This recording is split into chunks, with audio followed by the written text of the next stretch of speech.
Thank you very much. Member recognizing the third-party House Leader. Thank you, Mr. Speaker. I'm honored to be here on the lands of the Lekwungen-speaking people, the Songhe and Esquimalt nations, and to rise today to speak to Budget 2026. Also want to continue to acknowledge the people of Tumbler Ridge who've experienced trauma and heartbreak 8 days ago. We keep them in our hearts as we go about our business in this House today and every day. And I note that I will be the designated speaker on behalf of the Green Caucus. As the government has not hesitated to tell us, this is a budget that comes at a challenging moment for British Columbia. While the government focuses on the trade disruptions and political instability south of the border, there's many other challenges that currently face our province. And a response in this budget must seek to address successfully a range of challenges. We know there's a climate crisis. We can see the rise of fascism and totalitarianism. We have an unregulated internet that challenges us every day. We have people lacking connection to community and place, facing mental health challenges without support networks and primary care. As my colleague has noted, from seniors to students, to small business owners, to working families, from new parents, to new immigrants, to new homeowners, people are looking for certainty. They're looking for the certainty that enables them to get on with their lives. And they're looking for a government that has their back. They're looking for hope. And so it's hard not to be completely disappointed that this budget fails to meet the moment. The government has bowed to a public narrative driven by right-wing economists and ideologues, which says that the most important figure in this budget is the deficit. We have to, hold our hands up to the deficit. In the BC Green Caucus, we disagree with that focus, that obsessive focus profoundly. We look at this budget and we think about what it means for people, for the environment, for what it says about who we are as a province and what our priorities are. As it turns out, when we look for those priorities, they're really disappointing. This is a budget that puts industry before people. It strips back years of progress on environmental protections, and it puts responsibility for the lack of fiscal discipline squarely on the back of those who can least afford it: children, people experiencing homelessness, working families. This budget asks us to think about numbers rather than about people. Everything is down to the numbers. It tells us that balance sheets are more important than our environment, that debt repayments are more important than caring for our elders. But in doing so, it forgets that budgets are self-fulfilling prophecies.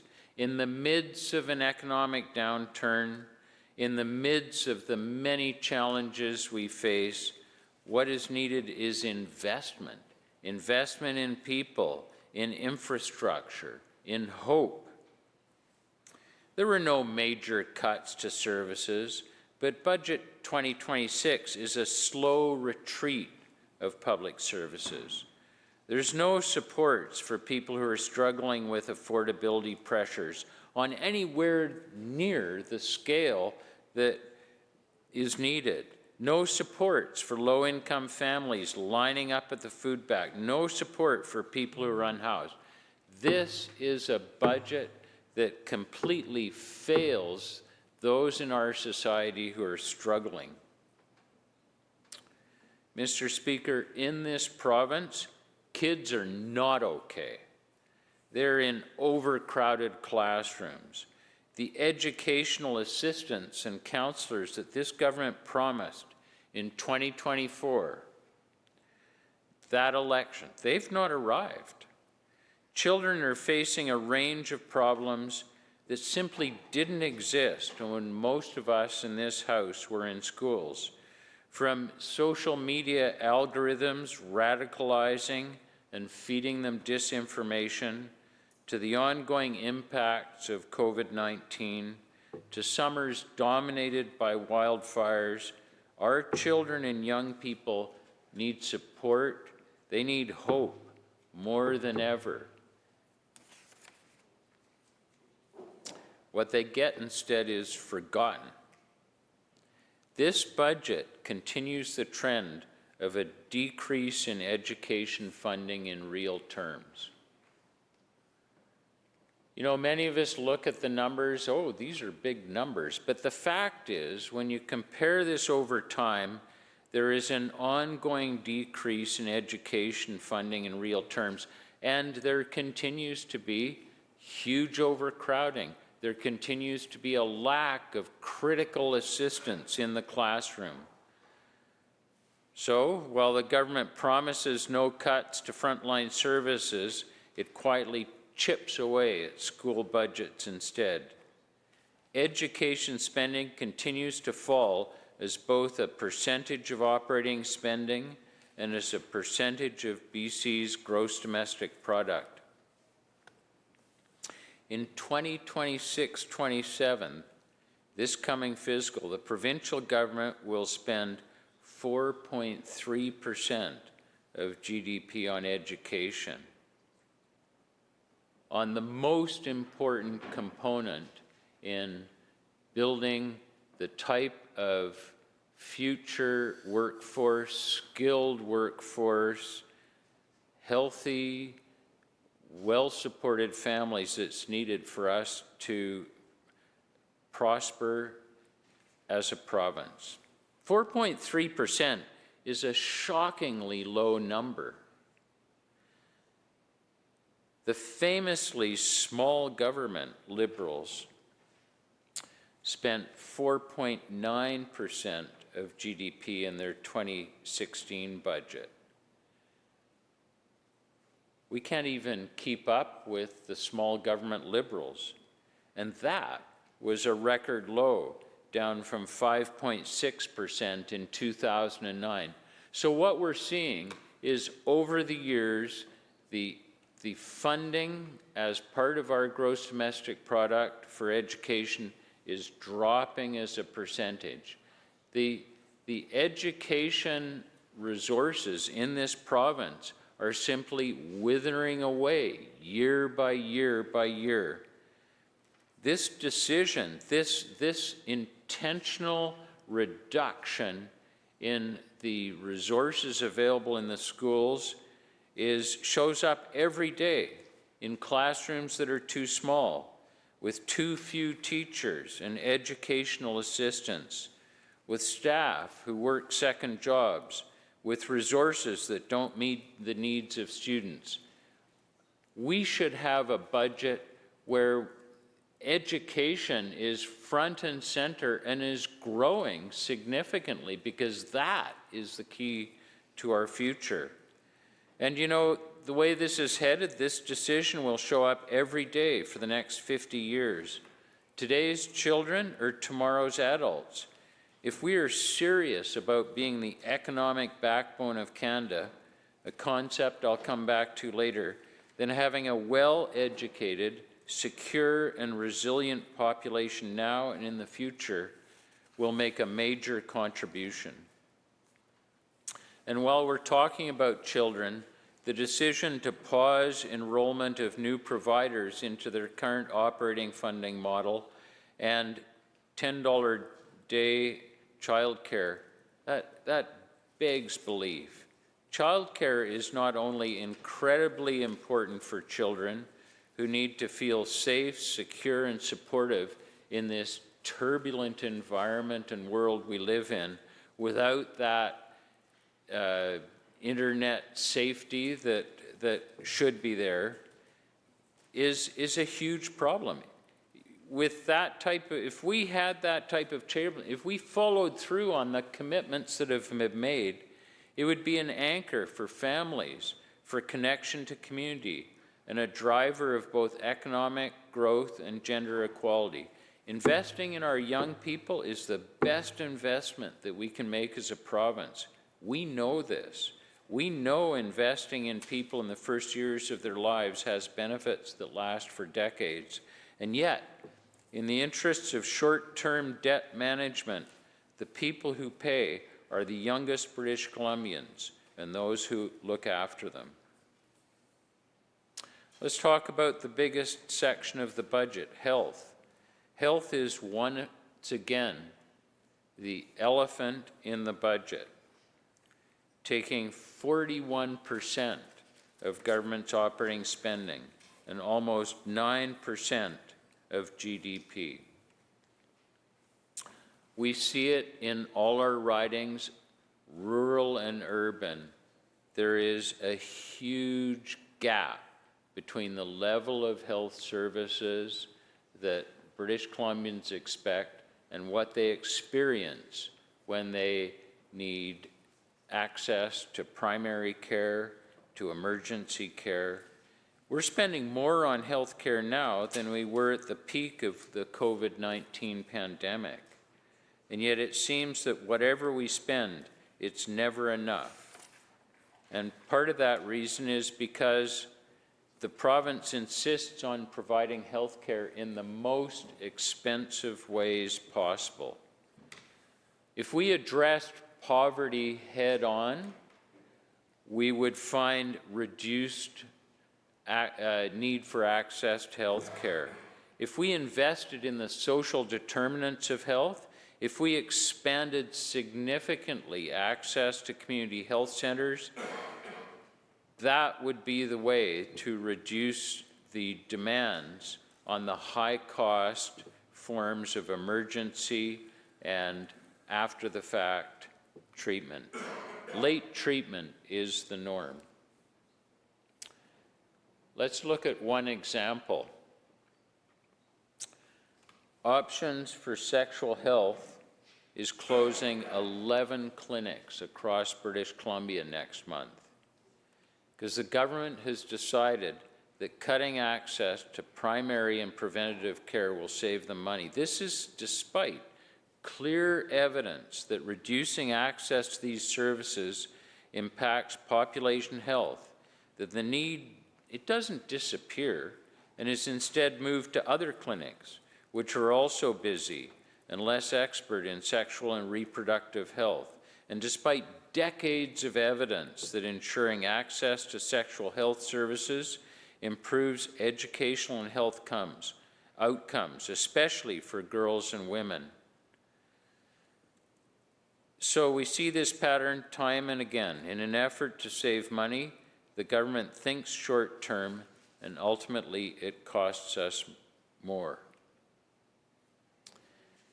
And just to come back to the point that the amount of money we're spending and how we're spending it, this shows up every day in ridings across the province, and we're not getting the result. And we're not being creative. We're locked in to a way of delivering health care that is highly costly and leaves many, many British Columbians without primary care. And we need actual creativity because this is a very large budget. There's no reason in the world why we can't deliver the services in a proactive way. And, you know, the latest example is in my own riding where a clinic is been given until March 31st. It's being evicted from its premises by Island Health, and there's going to be over 500 complex care patients, many of them Indigenous, who will suddenly have no access to health care. And what we find is that the clinics on the peninsula are full, they're at capacity.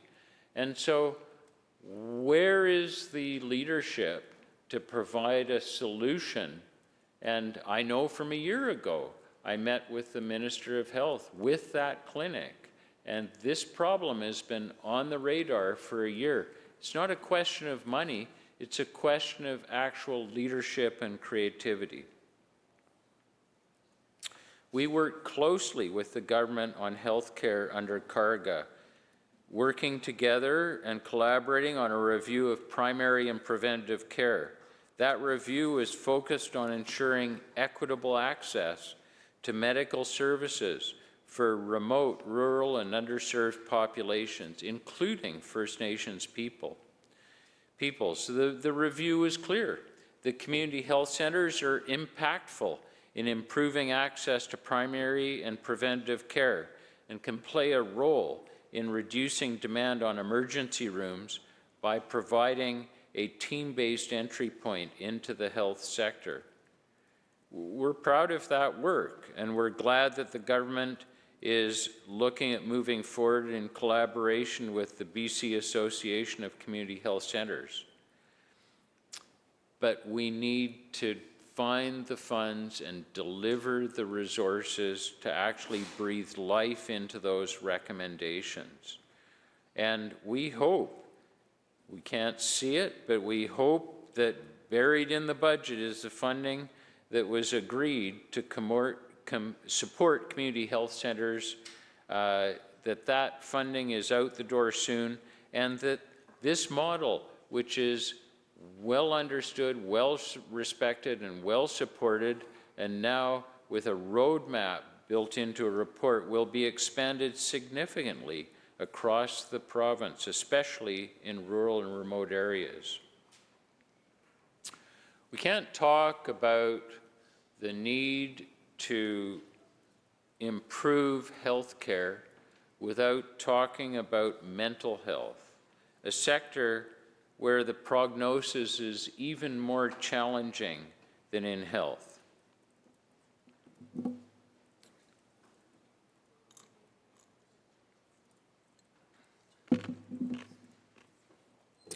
This government continues to conflate public safety and mental health and is doing all that it can to transform our mental health system into an involuntary treatment system. There is simply not the resources being made available for the wraparound care and that leads to expansion and expanded use of involuntary treatment. It was deeply concerning to see a public servant mentioned by name in the budget twice, an indication perhaps of the capture of a single way of thinking that has overtaken this government. And that is a very big concern for us, because we know that this is an issue that needs to be dealt with in a variety of ways and in a variety of parts of the province without a single-minded, one-size-fits-all approach. We know that there are a multitude of crises in our mental health system, including a lack of access compounded by the government's decision not to fulfill their CARGA commitment to introduce psychologists into the public health system. That is a prime example of this government's ability to reach an agreement on what needs to happen, announce the agreement on what needs to happen, and then a year later, nothing has happened. And if there's one thing that is fundamental to improving the mental health of British Columbians and supporting kids and others in need of mental health services. It's the expansion and introduction of psychologists into the public health system. So where we land is once again prioritizing late-stage interventions instead of wide and early public access. And that means the problem is not going away anytime soon until we flip that around. This problem will continue to get worse. The costs will continue to increase. A decision that we all will have to live with unless we make this fundamental paradigm shift in getting the support up front. We could have a lot less involuntary care. We could have a lot less in the way of mental health crises if we actually put the resources in up front. And so that's really critical, and we don't see that type of emphasis in this budget at all. Indigenous people are another main concern for the Green Caucus in terms of this budget.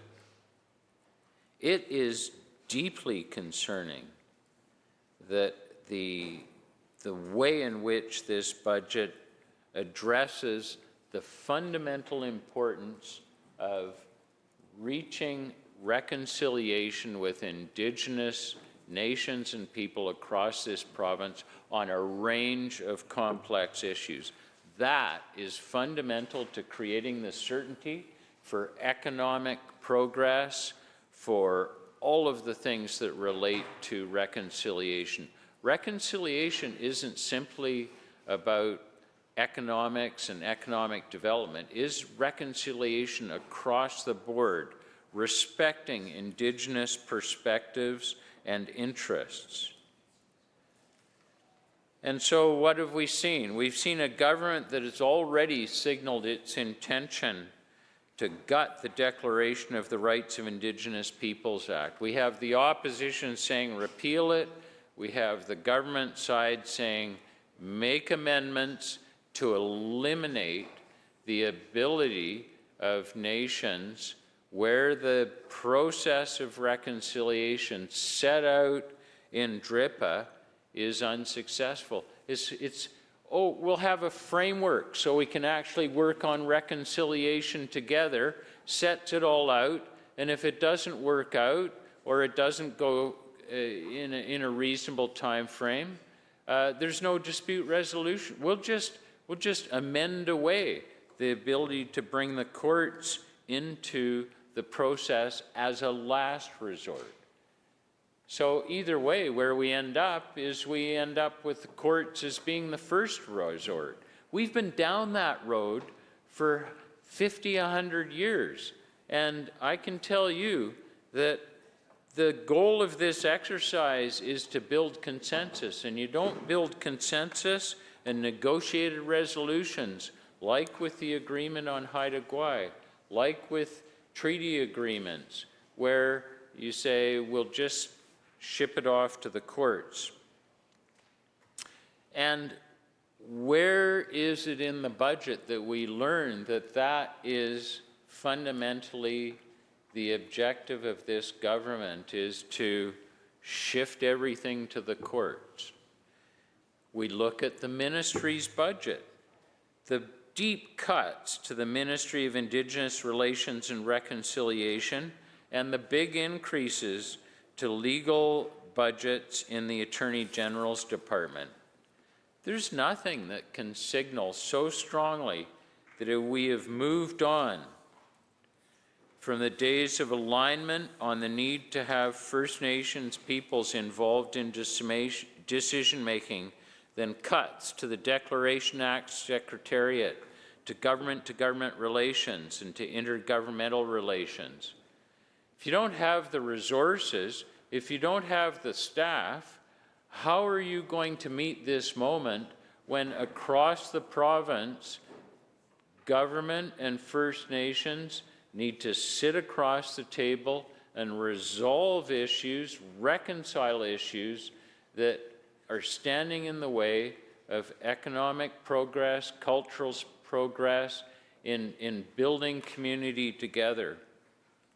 You know, it's 195 days since the Cowichan decision was handed down by the BC Supreme Court. There was a clear instruction to the government to get to the negotiating table. We're presented with a budget that says we're not interested in the negotiating table, we're not interested in finding certainty, we'll see you in court. So it's a great day for lawyers, this budget, but it's a bad day for British Columbia, and it's a bad day for reconciliation. Underpinning so many of the problems I've talked about today is a persistent and growing inequality in British Columbia. Inequality is corrosive, and here's what we know about the state of the economy in British Columbia, the result of this type of inequality.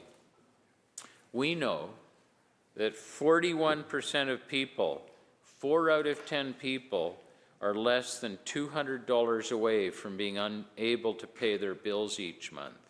We know that there's 170,000 seniors in this province that are living in poverty. We know that 1/4 of the people of this province are experiencing food insecurity. We know that food bank usage has increased by 3/4 since 2019, 3/4 increase in food bank usage. While the budget includes plans to ban property controls that prevent businesses from selling fresh food near grocery stores, it doesn't do much to change the massive profits corporate grocery chains are raking in on the backs of British Columbians. Income and disability assistance rates remain well below the poverty line. When we were negotiating Carga, the first year, we had a plan that we would work together to look at the benefits of raising income and disability assistance rates to the poverty line, because we believe, and we think the evidence will clearly show, that if we took that step, we would reduce costs in numerous other areas that would more than pay for the increase in those rates. Government never got to that work, despite our agreement that that work would be done. So here we have parents of children with disabilities forced to pay out of pocket for services and supports. Last year, the government removed the spousal clawback on disability assistance. They have yet to remove the spousal clawback on shelter assistance. Fundamentally, the government's continuing to tinker around the edges while thousands of people live in legislated poverty. This is one of the wealthiest provinces, or one of the wealthiest jurisdictions in the world. It's certainly one of the wealthiest jurisdictions in Canada. Why is it? Why is it that 25% of people are experiencing food insecurity? What happened? How can we have 41% of people less than $200 away from being unable to pay their bills? How can we celebrate the fact that 170,000 seniors in this province live in poverty? What type of province is this that we live in if we say we can't afford to actually take care of British Columbians that face these challenges? Yet, at the same time, British Columbia is now home to at least 7 billionaires. The wealthiest 0.01% of Canadians hold 4,000 times the average wealth of a family in the bottom 50% of wealth distribution. And it's no different in British Columbia. You know, we're right there with the rest of Canada. So inequality, it's here and it's growing, and it tears against our social fabric. We've seen what inequality can do. It destroys the belief in fairness. It destroys the belief in the social contract. There is nobody in this legislature that can tell me that if somebody earns or has 4,000 times the average wealth of a family that's facing the challenges of the poor, that they earned every cent of it. That is just a ludicrous proposition.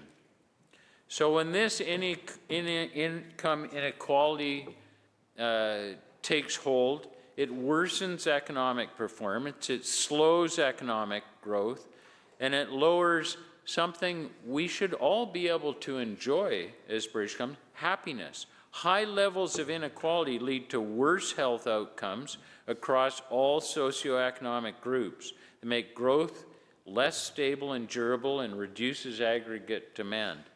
We in the Green Caucus are not prepared to stand aside and say, oh, we can't afford to take care of the most vulnerable in our society.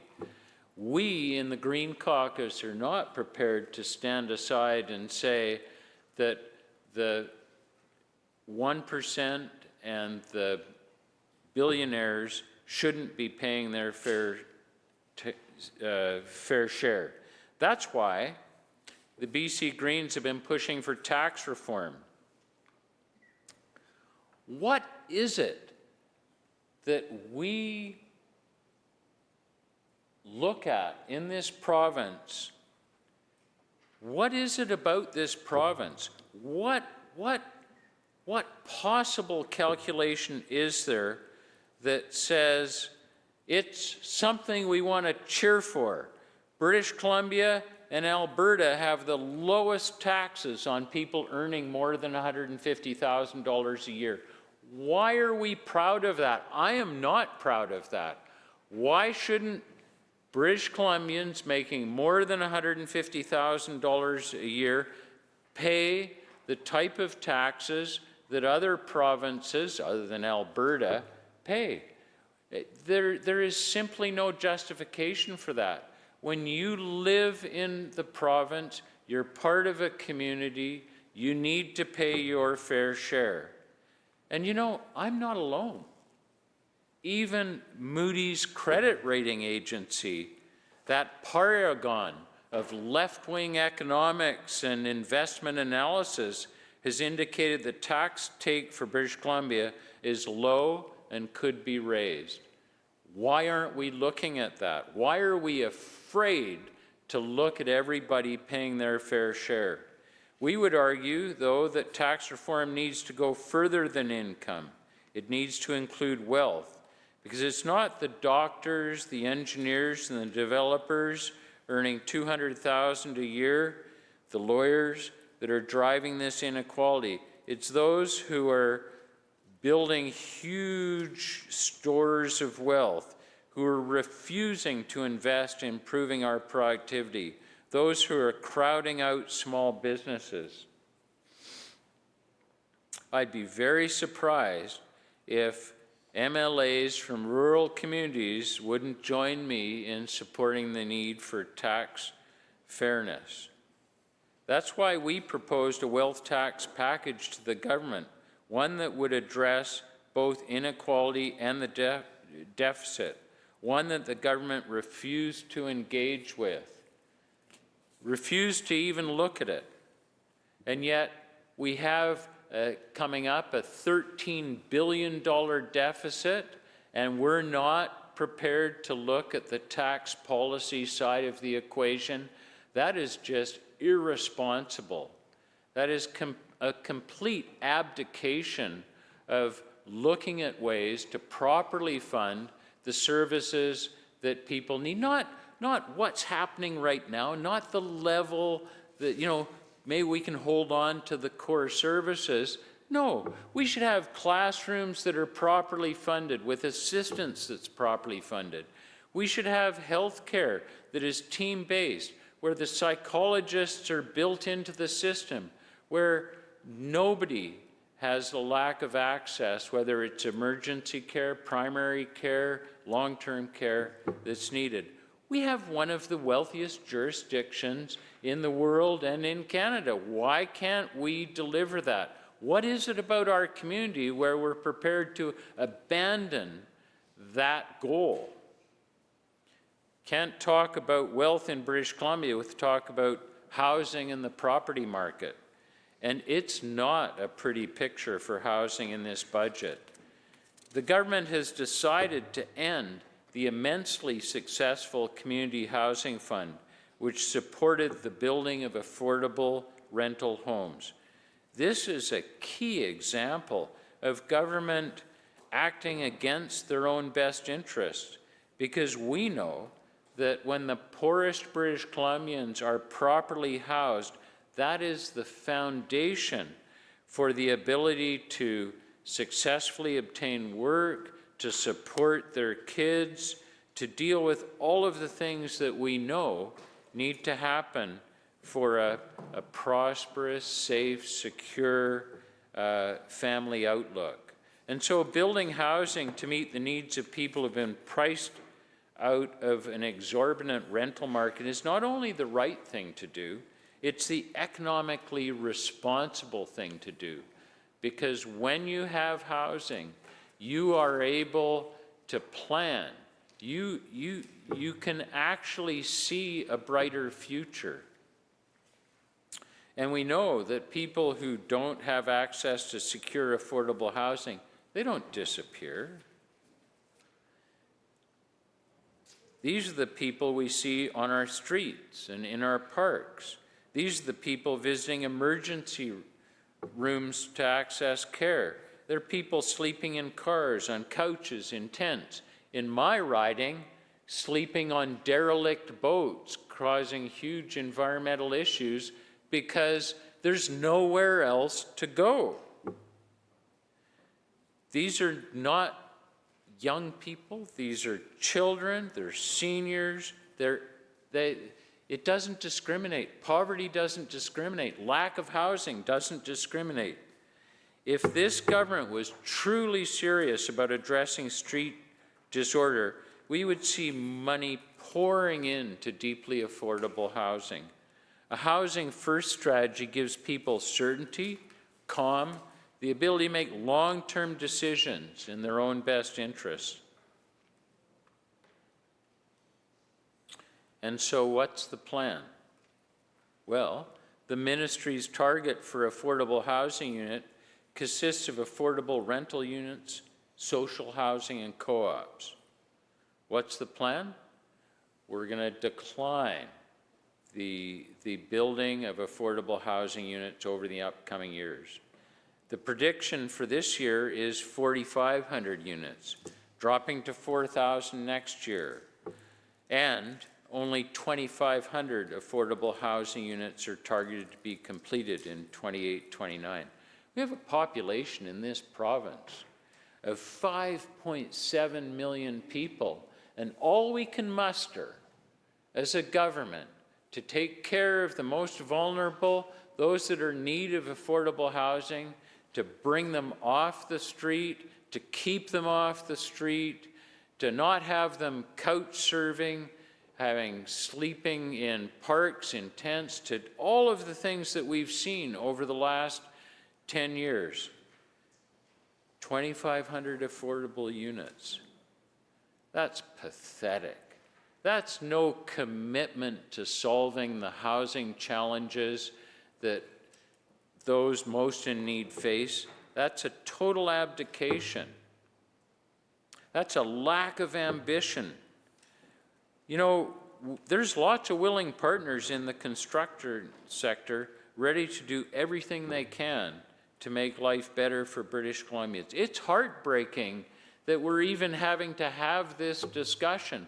Where is the emphasis on that foundational affordable housing? And, you know, you have to feel for the private sector and municipal partners who've been working in partnerships with the government on initiatives like the Community Housing Fund, who've poured money, energy, time, and effort into these projects. They must be feeling so blindsided today. I have, in my riding, I have nonprofit community groups who've been waiting since last July to find out if their application will be approved, so that they can help those most vulnerable in their community with affordable housing. And now their hopes are going to be dashed. And some of them have been carrying lines of credit. They've made big investments. They've, on the assumption that the government would continue this program at its existing level. They deserve better than this from this government. I frankly hope the government apologizes to them and makes right for their time, energy, and money. So, housing, lack of ambition, lack of commitment, lack of scale for the problems we face. Healthcare, great plan, lack of implementation, lack of resources, a continuing disappointment in that fundamental part of healthcare delivery, mental health support, psychological support. Schools, a complete and utter failure to deliver the education experience our kids need to succeed in the 21st century. What could go more wrong? Well, let's talk about the environment and climate change. This budget is deeply worrying for everyone who cares about future generations. BC's latest climate report confirms that the province will fail to meet its legislated emissions reduction targets for 25 and 2030. Despite legislation mandating a 16% cut in emissions by 2025, the province has seen less than a 3% decline. For 2030, BC is forecast to meet just half of its 40% goal. This is a profound betrayal of our kids and future generations whose lives and livelihoods will depend on the planet we're failing to protect today. At least Trump is straight about it. He just says, I'm just going to repeal everything and not worry about the climate. You know, at least he doesn't pretend. At least you know where you stand with Trump, which is climate change doesn't exist and we don't need any regulations. That would be a more honest approach than making these targets and saying, oh, we're not going to bother to try to make them. You know, Budget 2026 should have acknowledged that younger and future Canadians are being left to shoulder the growing risks and costs of climate inaction. And we should be committing to reclaiming a leadership role. I mean, it was Gordon Campbell as Premier who set the leadership role for us on climate change. And I can tell you, there is not many times in my life that I have celebrated the idea that Premier Gordon Campbell did something I could really cheer for. That was one of them. And this government has completely abandoned that commitment because, well, the public might not be quite with us. We have to go. Well, no, the public's looking for leadership on this. That includes renewing Clean BC, ensuring a stringent industrial carbon price, and implementing other policies that will keep ambitious climate targets within reach. Sadly, we see none of that in this budget. You know, sure, we can compare ourselves to the US and say, oh, well, we're doing a bit better. But Let's look at the Scandinavian countries. Let's look at other parts of the world who have similar challenges to us in terms of delivering climate solutions and achieving targets. You know, the fact that we're a northern geography, the fact that we're an export-oriented economy, that doesn't stand in the way of doing the right thing here. You know, for so long, the primary economic engines of this province have been the extraction of resources, done in a way that treats clean air, water, and stable climate as an appealing wish list item, and First Nations as stakeholders. That's a failure of courage, imagination, and a lack of moral compass.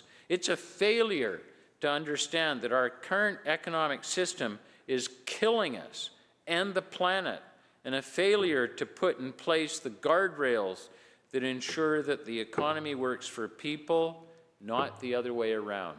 And in this, when you look at it, we absolutely can't take the approach that, oh, we're a small economy, we don't make a big contribution, so we'll just sort of muddle along, and yeah, we'll expand LNG and all the health impacts that's going to have from flaring.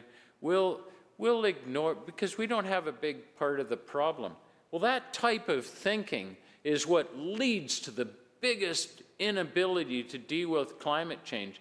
If everybody does their part, if they see us as leading this, we can make a big impact and set an example for others. Instead, we have this continued emphasis on resource extraction, priorities at the expense of climate solutions, and that's not going to work. And we're going to have unmanageable damages and costs in the future. And for many in this room, we won't experience the full impact, but our children and our grandchildren will, and we're failing them by not taking this seriously. Budget 2026 includes no new funding for many other key environmental commitments. Endangered ecosystems like old-growth forests and habitat of at-risk species are getting us closer to the promised provincial biodiversity law. You know, we have no information. That's another classic of this budget, which is the lack of information and detail in service plans. There's no information on how much of the $1 billion destined for conservation commitments that was announced in 2023 has been spent, or how much remains. This is important information if the BC government plans to keep its promise to double protection to 30% by 2030. 3-year funding for the Ministry of Forests and the Ministry of Emergency Management and Climate Readiness continues to hugely underestimate the costs of wildfires and other climate disasters. The budget allocates between $108 and $111 million to the Emergency Management Ministry over the next 3 years, despite the fact that the ministry usually spends far above that. This year alone, projected spending is over $440 million. Forestry Ministry continues to see budget allocations of less than $1 billion, even though wildfire costs regularly push its spending above that, often by hundreds of millions. Forestry, as we have said repeatedly, is a sector in crisis. We worked with the government on a review of our forests and forest policy, which was very clear. The status quo isn't working. We need urgent protections for old growth. We need better data. We need independent oversight. We need regional management. We need to help operators make decisions where we provide long-term certainty. There's no money in the budget to implement the forest advisory report. There's no increase in funds to deal with this forestry sector in crisis. Yes, there's baubles, but we need fundamental change. We could have $1 billion more a year in revenue if we actually made the systemic changes and completed the work that was promised some time ago in transforming the forest sector. Nor does the budget include new funding tied to a revised Clean BC plan to meet BC's climate goals. You know, new policies and funds are urgently needed. We need policies. We've lost the consumer carbon tax. We have this 2030 net zero requirement for LNG terminals, which is wavering, and EV rebates. So despite identifying climate disasters as a major threat to the economic outlook of the province, this government continues to invest in the fossil fuel industries that drive climate change. And we're talking about ramping up resource extraction and fast-tracking mega projects while simultaneously cutting or freezing the budgets of the ministries responsible for regulating these sectors. This Look West plan, this government's push for more oil and gas and mining, is coming at the expense of environmental protection, and that's a dangerous approach that only locks in uncertainty and conflict for years to come. It locks in more poverty too. This government earns less from oil and forestry than from lotteries and liquor. If we're not honest about how we make our money, how will we ever grow our economy? As we all know, the government killed the consumer carbon tax. That led to a collapse in carbon tax revenues of $2.4 billion. We also know big polluters are paying next to nothing for their emissions, while about 1/4 of BC's total emissions come from the oil and gas sector. Alongside this, the BC government eliminated a $1 billion income transfer which went to low and modest income households. Given that those low income households don't burn as much carbon, the vast majority benefited from the carbon tax regime. At this moment of uncertainty and fiscal restraint, we should not be backtracking on international commitments to take climate action and protect nature. Climate and conservation solutions are readily available. We can see them being implemented around the world, and we know the evidence shows they deliver greater economic benefits than yesterday's boom and bust industries and support a diverse economy, health, safety, and well-being. The most challenging part of this government's budget is there's no plan. There's no strategy. Even when they have a strategy, they immediately put it on the shelf rather than into action. What we've seen from this government over the past years is a focus on announcements. They're great at announcements. There's social media sizzling social media content. There's a banner with the name of the new project. There's ministers ready to stand behind the premier and nod enthusiastic, but there's no plan. There's no through line. There's no ability to understand and enunciate where they want to be and how they'll get us there. There's no sense of a solution that we're all driving towards, with ministers who are connected, who understand the linkages between portfolios. And now, if the issue is having the right people to support it, we're about to take 15,000 FTEs out of the public service. Government should be about implementing and following through with things, not merely about announcements. Should be about ambition.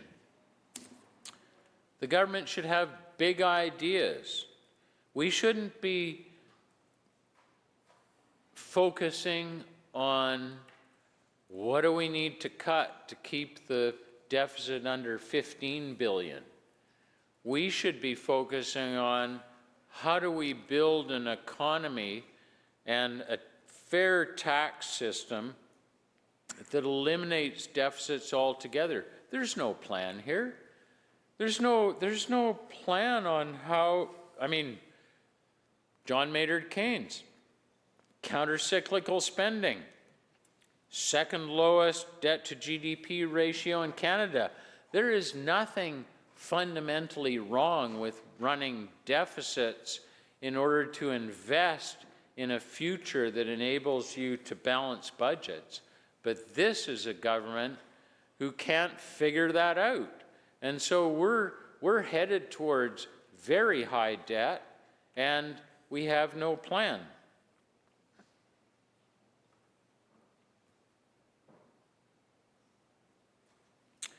You know, the government, in response, will point repeatedly to the Look West strategy as the economic underpinning for the economic growth of this province. It's going to solve all the problems, you know, maybe 10 years from now, but we'll have money pouring in, and we'll have balanced budget, and it'd be the land of milk and honey. What we forget is that this is basically a reprint of Christy Clark's 2012 BC Jobs Plan. Look West is not a plan for growing an economy, it's a plan for mortgaging our environment, for ensuring our coastlines are littered with stranded assets. You know, for the immense volume of resources companies extract in BC, provincial finances are getting shortchanged. In the early 2000s, BC used to pull $3 to $4 billion per year from resource royalties at a time when the economy was a third the size of it is currently. Corporations who profit from extracting and selling public resources need to pay back more of that value to the public purse. Look West can be more accurately described as looking lost or looking after industry. It's really disappointing that this is the direction the government has chosen to move in. Given their love of reports on shelves, it's not surprising that they already have a detailed economic strategy that they've chosen not to implement and put in the bottom drawer. You know, I had huge hopes that the government would step up and make the investments in the forest sector, including implementation of the PFAC report, which, by the way, Kofi and the truck loggers and others support as a necessary part of restoring the forest sector to where it should be. I was disappointed because it just went into the bottom drawer. The funds are not in place. 2 weeks ago, the report was tabled. This government has known before the budget was baked what would be involved. In 2022, economist Mariana Mazzucato was commissioned by this government to provide advice on a plan for managing multiple crises, including social inequalities, lagging productivity, and the climate emergency. The professor was clear in her report, building a stronger and more productive economy while tackling social inequalities and the climate emergency are not mutually exclusive. Instead, they must go hand in hand. She urged the government to partner with communities to embed the social contract and care for the economy in core of decision-making. This is in alignment with the BC Greens push for well-being, a well-being approach to the economy, because what does it matter if the economy is growing, but the benefits are only going to 7 billionaires in Vancouver or to the well-to-do, the 1%? What good is economic growth when it scars our landscapes, pollutes our air, and poisons our river? What can increase the health budget that all that we want? We can increase the health budget all we want, but what we know is that LNG plants are flaring next to people's homes. It'll never be enough. We have to take a different approach. And we have the plan. We've had the plan sitting in somebody's bottom drawer since 2022. And I'll return to a comment made just moments ago about the PFAC report. I will be the happiest person in the world if some of that $5 billion contingency is used to fully implement that plan this year. A proper economic strategy which measures not just growth, but the beneficiaries of economic growth, the impact on our environment, the long-term implications for our children and their children, how it's improving the lives of the most vulnerable people. That's the way. That's the way forward in this moment we're in. And with that, Mr. Speaker, I'll begin my brief concluding remarks. I've been striving to go as long as my colleague earlier, but it appears I won't be able to go almost 2 hours. But in time, I hope to be able to expand on my points with the enthusiasm and the vision and the detail and the repetitiveness. I am deeply disappointed with the decisions this government laid before us in this budget. We cannot judge this government by what they say, only by how they act. And what they have said to us is that they will place the burden of their fiscal mismanagement on the backs of the most vulnerable British Columbians, that they will sacrifice our environment to enrich the most wealthy, that they will walk away from successful projects, many successful projects, leaving partners in. This is not the ambition we need in this moment. And this afternoon, in these remarks, I've laid out from a Green Party perspective, Green Caucus perspective, how we would approach it. We would not be afraid to call on the most wealthy in this province to pay their fair share. We would not be afraid to expand core services. We would not be afraid to implement a strategy that focuses on building a green economy. We would not be afraid to say to teachers and children across this province that we are going to deliver and invest so you have the best education, you have the best support to make the greatest contribution you can. This is a sad day for British Columbians, one that will linger long after this government leaves office.